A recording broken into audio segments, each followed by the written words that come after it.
Major Jessica Thompson's coffee had gone cold hours ago, but she barely noticed as her eyes remained fixed on the quantum sensor displays.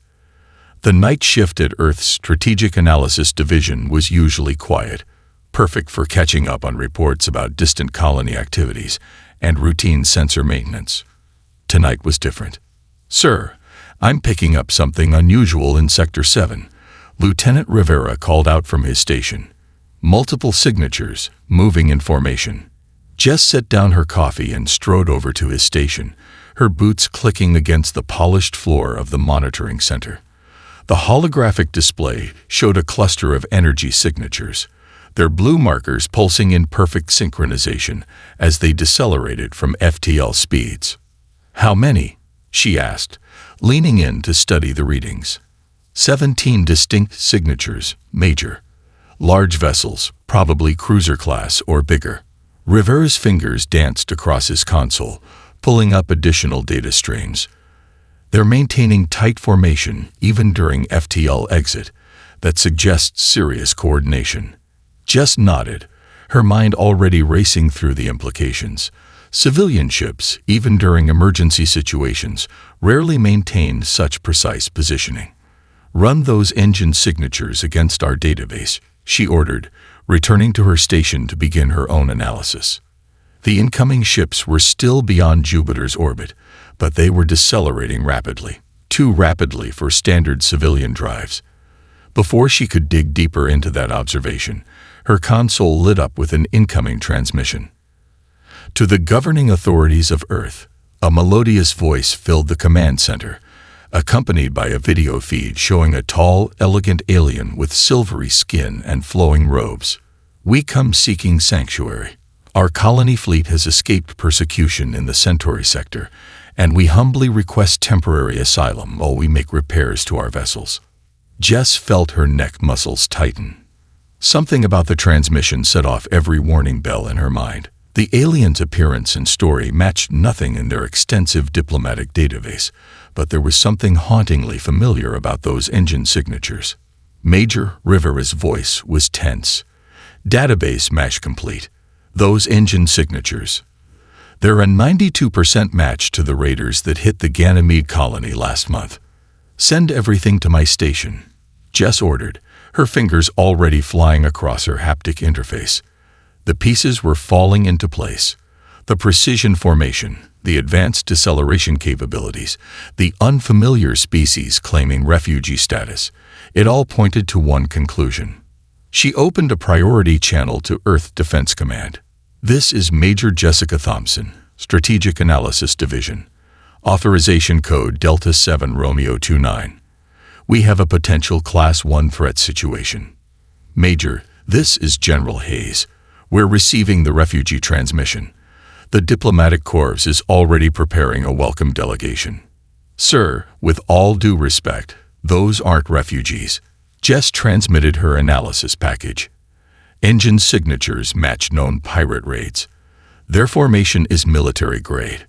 And sir, those civilian ships are maintaining power distributions consistent with masked weapon systems." There was a long pause on the channel. "Those are serious accusations, Major.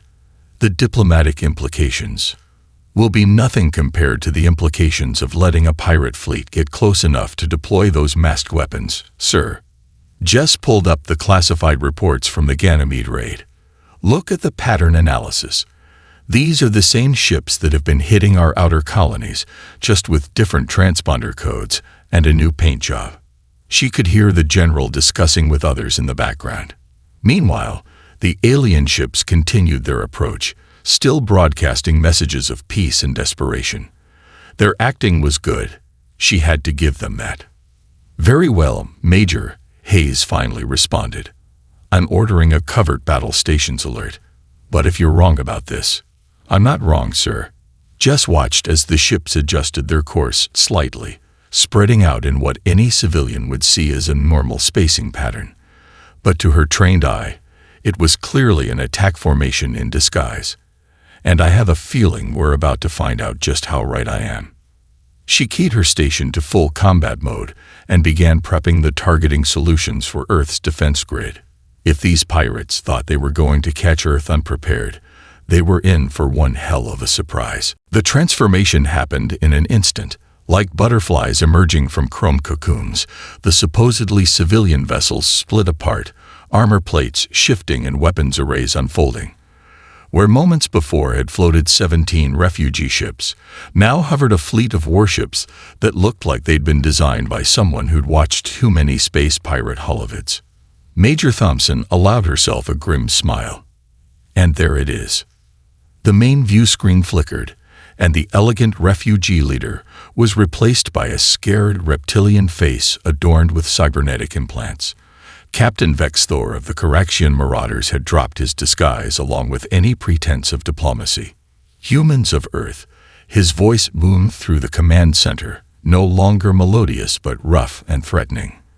Your reputation for hospitality nearly made this too easy. I must admit, I'm almost disappointed. General Hayes's face had turned an interesting shade of red on the secondary screen. Major Thompson, you are hereby authorized to execute Steel Rain Protocol. Make it hurt. With pleasure, sir.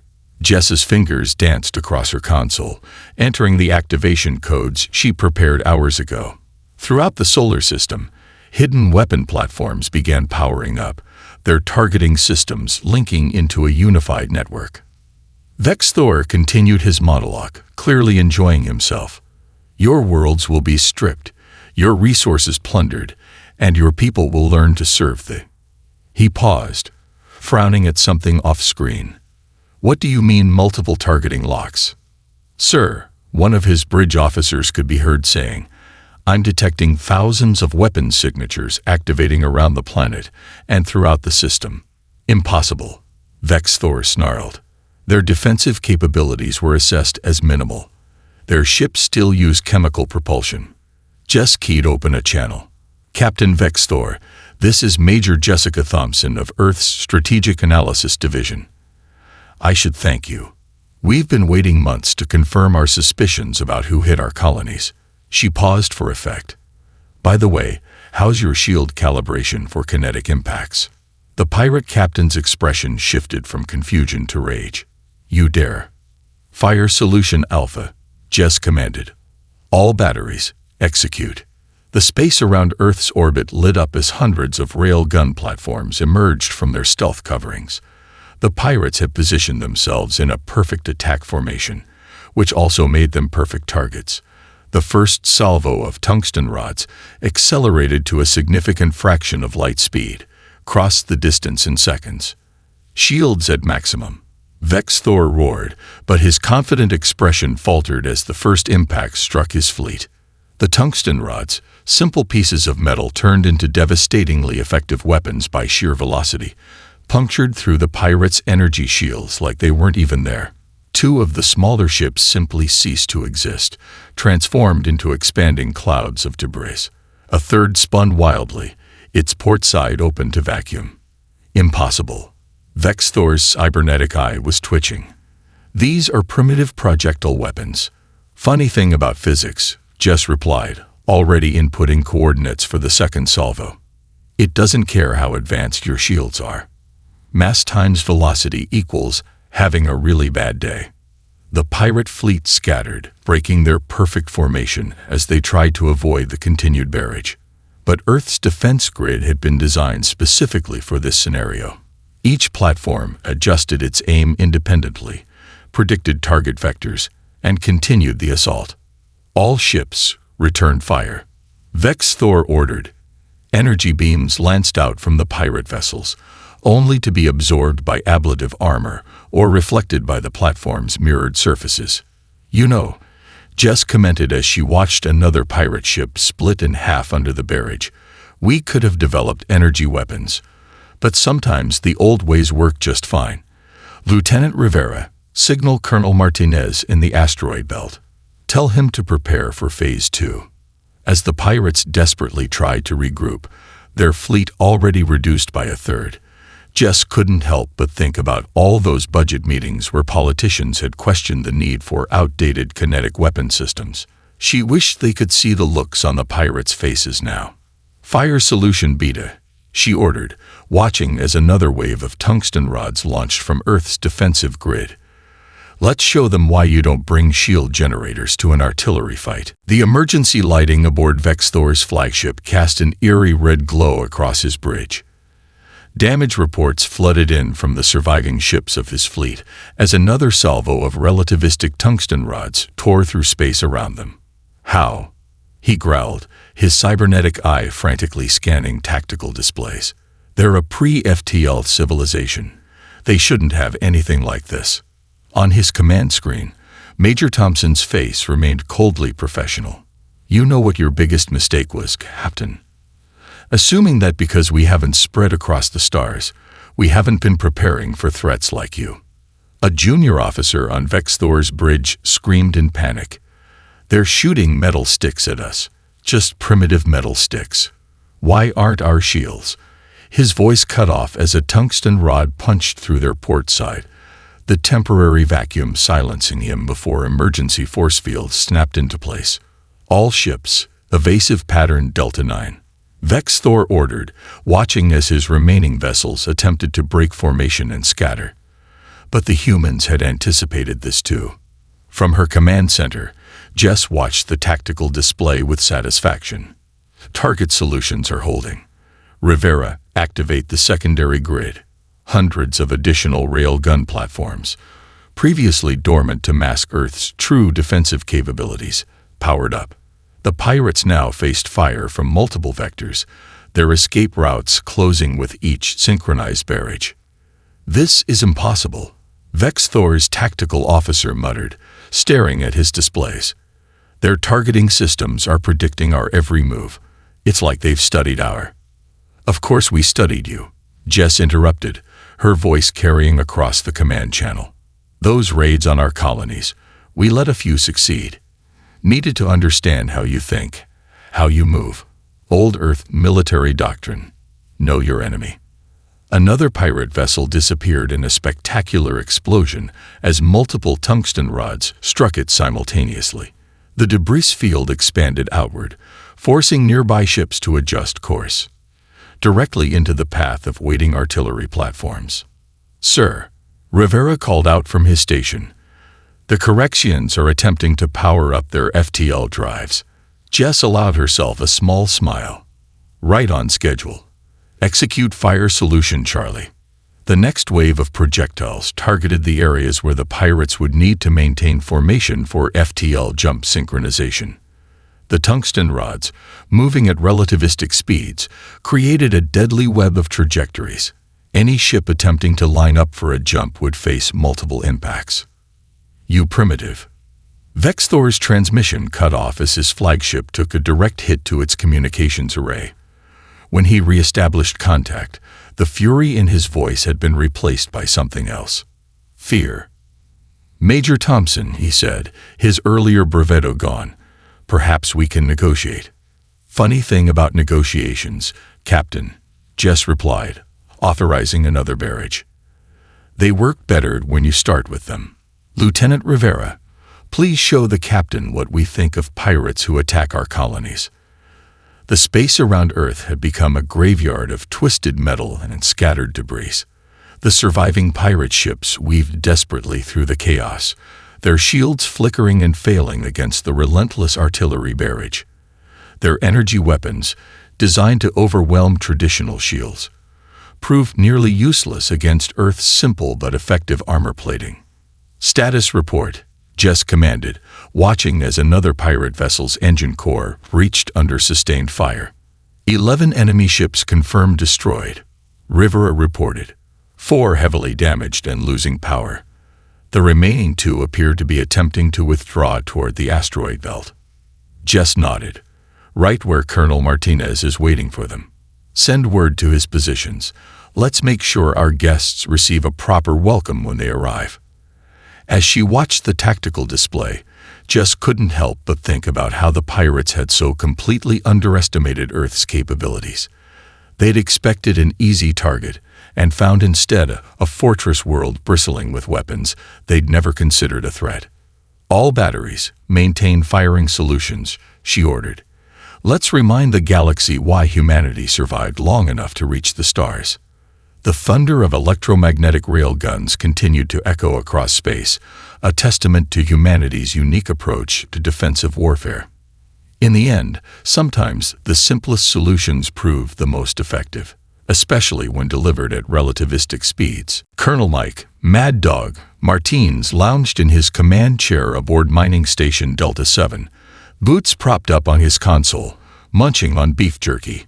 To any observer, the station looked like just another resource extraction operation in the asteroid belt. The scattered equipment, worn external plating, and constant flow of mining drones maintained a perfect illusion of industrial routine.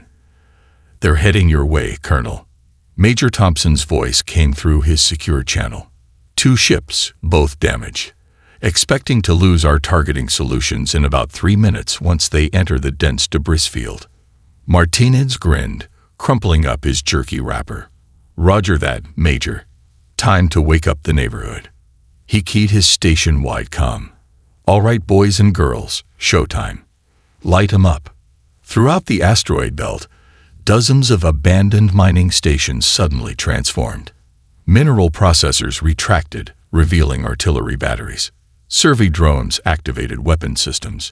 Even the scattered debris began moving with purpose, revealing themselves as camouflaged defensive platforms. "Sir," his tactical officer, Captain Sarah Wells, reported, "the pirates are taking cover behind asteroid cluster 847. Their damage signatures suggest they're attempting emergency repairs."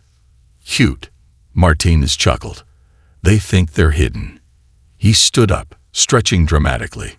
"Let's show them why you don't hide from a superior artillery position in predictable cover. Execute Operation Shooting Gallery." The first indication the pirates had that something was wrong came when the stable asteroid field began to move. Strategic charges, placed months ago, detonated in precise sequences, sending smaller rocks tumbling in calculated patterns. The pirates found their safe harbor becoming a deadly maze. "What sorcery is this?" one of the pirate captains transmitted in panic. "They're weaponizing the asteroids themselves." "Welcome to the belt," Martinez broadcast back, "where everything's a weapon if you're creative enough. Fire Solution Omega, all batteries." The disguised stations opened fire simultaneously. Rail guns launched projectiles from multiple vectors, their trajectories calculated to account for the moving asteroid field. The pirates, already damaged from their encounter with Earth's orbital defenses, found themselves in a fully 3-dimensional killing zone. "Sir," Wells called out, "they're attempting to use the larger asteroids as shields against our guns." Martinez's grin widened, exactly as predicted. Major Thompson said they'd try that. "Activate the mining lasers." Industrial mining lasers, originally designed to cut through asteroid rock, powered up across the belt. While not powerful enough to penetrate the pirates' shields directly, they weren't meant to. The lasers began cutting chunks off the asteroids the pirates were hiding behind, creating deadly clouds of shrapnel. "See, that's the thing about space combat," Martins commented, watching as one of the pirate ships emerged from cover only to face a barrage from 3 different angles. "It's all about trajectories and positioning. And nobody knows trajectories better than asteroid miners." The pirate ships tried to coordinate, to find some pattern in the chaos, but they were fighting against years of preparation. Every possible escape route had been mapped, every likely tactical decision countered before it could be made. "This is Captain Vex Thor," a desperate transmission cut through the command channel. "We surrender. We surrender." Martinez keyed his comm. "Major Thompson, your pirate friend seems to have had a change of heart. Should we accept?" "Negative, Colonel." Thompson's voice was cold. "Our colonies send their regards. Artillery batteries, maintain fire." The last 2 pirate ships didn't survive the next coordinated barrage. As the debris cooled in the vacuum of space, Martinez's stations began powering down their weapons, mining equipment once again sliding into place to maintain their cover. "All stations, resume normal operations," Martins ordered, pulling out another piece of jerky. Let's clean up this mess before anyone comes asking questions about our mining activities. He opened a channel to Earth Command. Asteroid belt is clear, Major. Though I gotta say, almost feels unfair. They never stood a chance. That's the point, Colonel, Thompson replied. In real combat, fair fights are for fools. Send your after-action report when ready. Thompson out. Martinez settled back in his chair, watching as his crews began the process of resetting their trap. Somewhere out there, other pirates were about to learn a very important lesson about Earth's primitive defenses. He couldn't wait. Commander Ashley "Ash" Reynolds watched from the bridge of the EDF Gettysburg as the remaining Caraxian support ships emerged from hyperspace, responding to Vex Thor's distress call. These weren't the refugee-disguised vessels of the first wave. These were purpose-built warships, their hulls bristling with energy weapons and sporting the gaudy colors of the pirate fleet. Looks like the cavalry's arrived, she smirked, keying her fleet-wide comm. Too bad they're about to learn why you don't bring a space navy to a dogfight. All wings, execute battle plan Cobra. Her fighter squadrons, hidden in the sensor shadow of Earth's moon, powered up. Unlike the massive capital ships favored by most spacefaring races, Earth's combat spacecraft were small, agile, and designed around one simple principle. Humans had been killing each other in the air long before they reached space. Red Squadron, you're with me, Ash commanded. Watching this, her tactical display came alive with friendly signatures. Green and blue, flank wide. Let's show these pirates what Earth learned from centuries of aerial warfare. The pirate fleet, still trying to process the destruction of their advance force, suddenly found themselves facing swarms of fighters executing maneuvers that their combat AI couldn't predict. Earth's squadrons moved in formations developed over centuries of atmospheric combat, adapted for the freedom of space. They're breaking formation, her XO reported with satisfaction.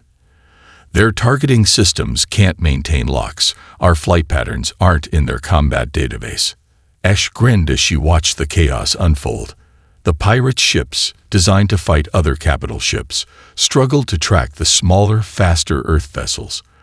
Their weapons, while powerful, were too slow to hit targets performing split-S maneuvers and thatch weaves in 3 dimensions. "Ma'am," her tactical officer called out, "their AI is attempting to analyze and replicate our formations." "Let them try," Ash replied. "Those maneuvers took centuries to perfect. You can't just copy and paste 100 years of dogfighting experience into an eye." The proof of her words played out before them. A pirate vessel attempted to mirror a classic defensive formation, but without understanding the principles behind it, they left themselves exposed. Red Squadron pounced immediately, their concentrated fire overwhelming the ship shields through sheer volume of attacks from multiple angles. "Command, this is Green Leader," a voice crackled over the comm. "They're trying to adapt to our tactics, but their ships aren't designed for these maneuvers. Their own momentum is doing half our work for us." Ash watched as another pirate vessel, attempting to execute a tight turn to track a fighter squadron, exposed its vulnerable engine section. "These pirates never learned the basics," she commented. "In space, everybody thinks the old rules don't apply. They forget that physics is physics, whether you're in atmosphere or vacuum." The battle continued to unfold like a deadly dance, with Earth's fighters executing maneuvers that would have made the Red Baron proud. The pirates' sophisticated targeting systems crashed repeatedly, unable to predict tactics that had been developed through actual combat rather than computer simulations. "All squadrons, execute Thunderbolt Protocol," Ash ordered, watching as her fighters regrouped for the final phase. The maneuver, adapted from ancient carrier warfare, had been practiced countless times in simulation. Now it was time to see it work in actual combat. The Earth fighters suddenly broke into smaller groups, each targeting a specific system on the pirate vessels. Engines, weapons, sensors. Concentrated fire overwhelmed localized shields, creating cascading failures that the pirates couldn't counter fast enough. "Command, this is Blue Leader," Their fleet is in full retreat. 3 capital ships destroyed, 2 heavily damaged. No casualties on our side. Ash nodded with satisfaction. Let them run. Sometimes the best victory is when your enemy lives to spread the word. She opened a channel to Earth Defense Command. Command, this is Commander Reynolds. Space is clear, but we're tracking their retreat vectors. Want us to pursue? Negative, Commander, Major Thompson's voice replied. Let them go. Colonel Martinez has a welcome party prepared if they try to hide in the asteroid belt again. Well done, Ash. Reynolds out. Looking at the aftermath of the battle, Ash couldn't help but smile. The pirates had expected to find primitive humans playing at space warfare. Instead, they'd found a species that had mastered the art of combat long before reaching the stars. All squadrons, return to base, she ordered. And good hunting, everyone. The Top Gun program would be proud. Lieutenant Jake Ghost Anderson sat in his dimly lit cyber warfare center, surrounded by holographic displays showing pirate communication networks. His fingers danced across neural interfaces as he sifted through the quantum data streams they'd captured from the retreating Corexian vessels. Got you, he whispered, isolating a specific frequency pattern. Found their emergency broadcast channel. Major Thompson, you want to see something beautiful. Proceed, Lieutenant. Thompson's voice came through his secure comm. Show them why Earth's hackers are just as dangerous as our guns. Jake cracked his knuckles dramatically, even though no one was watching. Time to go viral, space pirate style. He began composing his digital masterpiece, setting the footage of the battle to the thundering notes of Wagner's Ride of the Valkyries. The first transmission went out to every pirate vessel within 3 sectors. High-definition footage of railgun salvos tearing through their invincible shields, set to classical music. Earth fighters executing perfect attack runs, while Tchaikovsky's 1812 Overture played in the background. Each cannon blast in the music synchronized with another pirate ship's destruction. Sir, his assistant called out, we're detecting massive spikes in pirate communications. They're trying to shut down their networks, but they can't, Jake finished with a grin. Because they're all running the same compromised communication protocols we extracted from their first wave. Amateur hour, really. He launched the second phase of his attack. The pirates' own tactical displays began showing ghost signatures of Earth vessels, making it impossible for them to distinguish real threats from phantom ones. Their targeting systems, already struggling with Earth's unconventional tactics, began reporting impossible readings. Major Thompson, he reported, patching you into their command channel. Might want to hear this. The channel crackled with panicked voices. They're everywhere. How are they predicting our movements? Their primitive weapons aren't primitive at all. The humans knew we were coming. They planned this. Jake allowed himself a moment of satisfaction before launching his coup de grace. He'd spent hours preparing this particular surprise while studying their networks. Every pirate vessel's holographic display system suddenly activated, projecting a single message in their own language. Warning. Earth Defense Force TARGETANG Solution HCQY. Have a nice day. Getting some interesting reactions from that one, Jake commented, watching the surge of emergency transmissions. They really don't like our sense of humor. The pirate communications were becoming increasingly frantic. Ships were powering down weapons, crews were abandoning their posts, and veteran raiders were breaking formation at the mere sight of Earth vessels on their sensors, real or not. Lieutenant, Thompson's voice carried a note of appreciation. What's that music you're broadcasting now?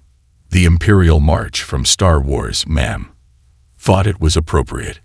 Nothing says, you messed with the wrong planet, quite like classic Earth cinema music. Jake's displays lit up with new data as the psychological warfare took full effect. Pirates across 3 sectors were changing course, deliberately avoiding Earth-controlled space.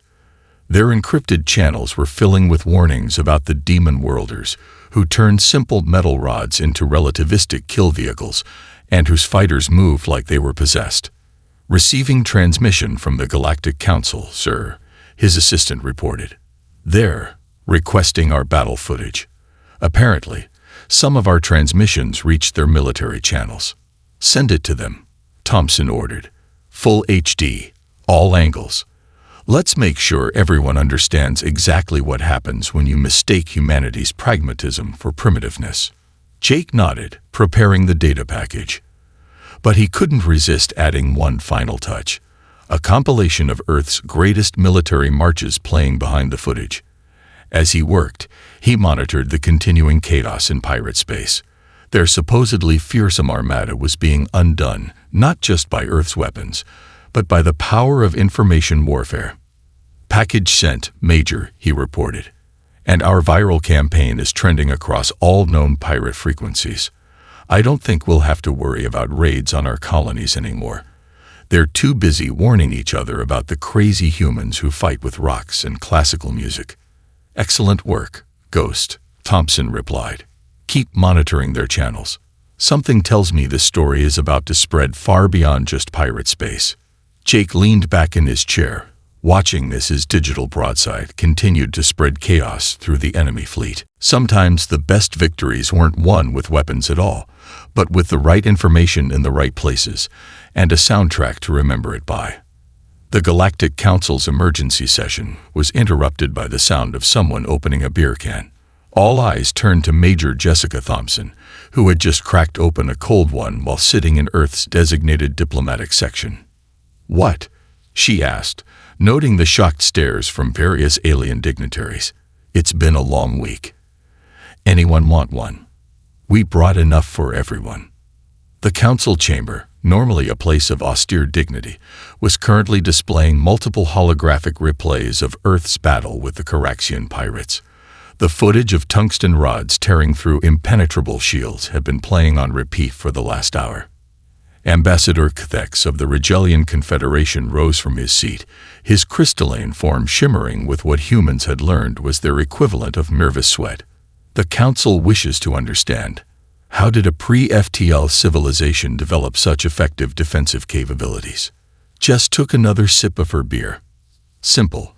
We spent a few thousand years trying to kill each other before we looked up at the stars. Turns out that experience comes in handy."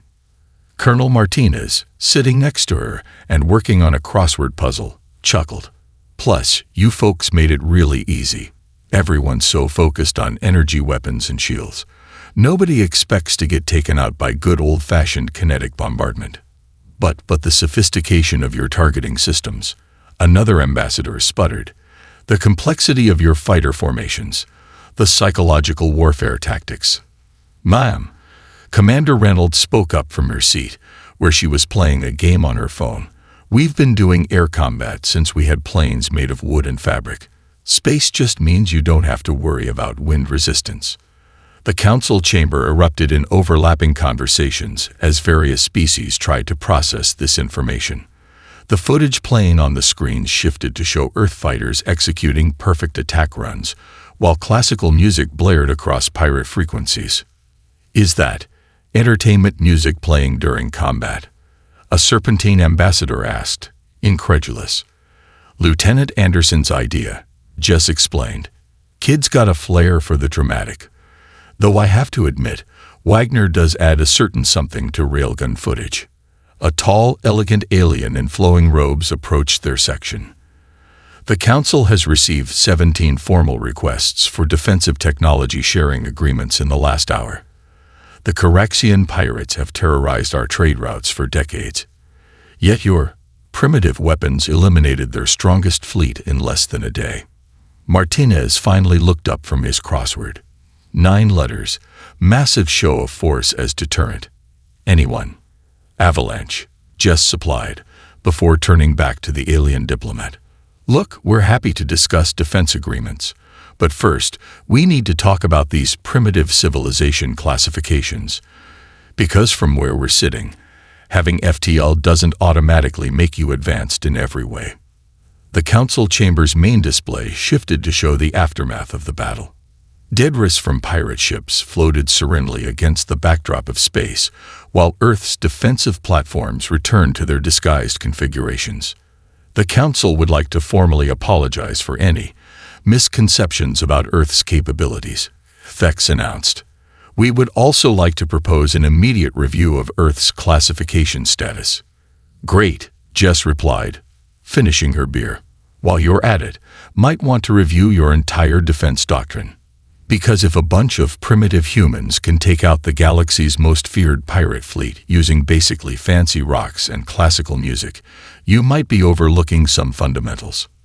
Reynolds finally put her phone away. Should we show them the plans for the planetary defense grid upgrades? Not yet, Jess whispered back. Let's see how they handle the concept of kinetic weapons first. Don't want to blow their minds with the really creative stuff. As the Council continued their heated discussions, Earth's representatives remained casually seated, the very picture of relaxed confidence. They had achieved something rare in galactic politics, respect not through shows of sophistication or advanced technology, but through simple, effective solutions backed by millennia of martial experience. Hey, Martinez spoke up again. Anyone know a four-letter word for "don't mess with Earth"? Bang.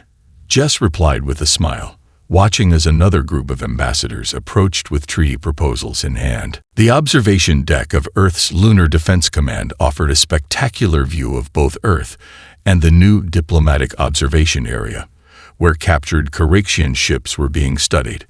Major Jessica Thompson stood at the window, watching as teams of engineers swarmed over the alien vessels like curious ants. Next to her stood First Officer Kraz, one of the few surviving senior officers from Vexthor's fleet. His cybernetic implants had been temporarily disabled, standard security protocol. But he'd been cooperative enough to earn some limited freedom of movement. I still don't understand, Kraz said, his scaled face reflecting the Earth's blue glow. Your civilization hasn't even achieved FTL travel. By every metric we use, you're centuries behind us technologically. How did you defeat our best fleet? Jess smiled and gestured for him to follow her. They walked to a different section of the observation deck where a historical military exhibition was being set up for visiting alien dignitaries. Tell me what you see, she said, pointing to the displays. Kraz moved from exhibit to exhibit, examining each with growing curiosity. Stone arrowheads, bronze swords, steel rifles, artillery shells, modern railgun projectiles. These are weapons, he asked. But they're so simple, just shaped materials. Exactly, Jess replied. Humanity has been finding new ways to throw rocks at each other since we figured out how to pick them up. Every time we developed a new defense, someone found a way to throw the rocks harder, faster, or smarter. She picked up an old rifle bullet from one of the displays. While other species were focusing on energy weapons and shield technology, we were perfecting the art of kinetic warfare. Do you know why our rail guns worked so well against your shields? Kraz shook his head. Because your entire defensive doctrine evolved around stopping energy weapons. Your shields are amazing at dispersing plasma, lasers, particle beams, but they never needed to stop simple physical objects moving at relativistic speeds. Why would they? Nobody else was primitive enough to use such basic weapons. They walked to another section, showing tactical displays of the battle. And those fighter formations that confuse your targeting systems, we developed those fighting each other in atmospheric combat. Your AI couldn't predict our tactics because they weren't developed by AI.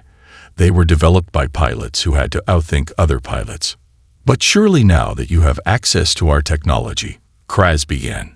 Oh, we'll study it, Jess interrupted. We'll learn everything we can about FTL drives and energy weapons. But we won't stop improving our primitive weapons either, because sometimes the old ways are the best ways. She led him to a final display showing Earth's new defensive grid plans. Kraz's eyes widened as he understood the implications. You're expanding the artillery platforms throughout the entire solar system, Jess confirmed. And we're sharing the technology with other worlds that have been troubled by pirates. Turns out lots of civilizations are interested in our primitive solutions. Lieutenant Anderson's voice came over the intercom. Major Thompson, the Galactic Council representatives, have arrived for the Defense Technology Exchange briefing. Well, Jess said to Kraz, Doobie calls. Any final questions about why your fleet's attack failed?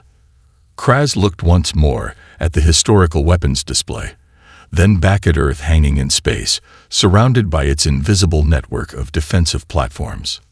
Just one, he said. What's that Earth saying your Lieutenant Anderson broadcast across our frequencies during the battle? The one that's now spreading across pirate space. Jess smiled. Keep it simple, stupid, or KISS for short. It's an old engineering principle.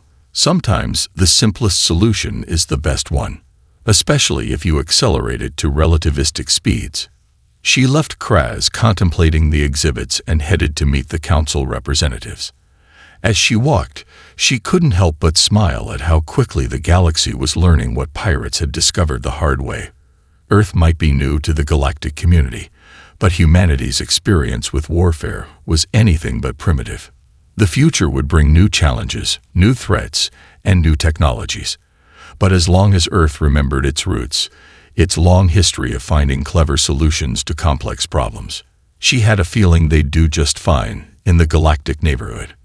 After all, sometimes all you need to solve a problem is a really well-thrown rock.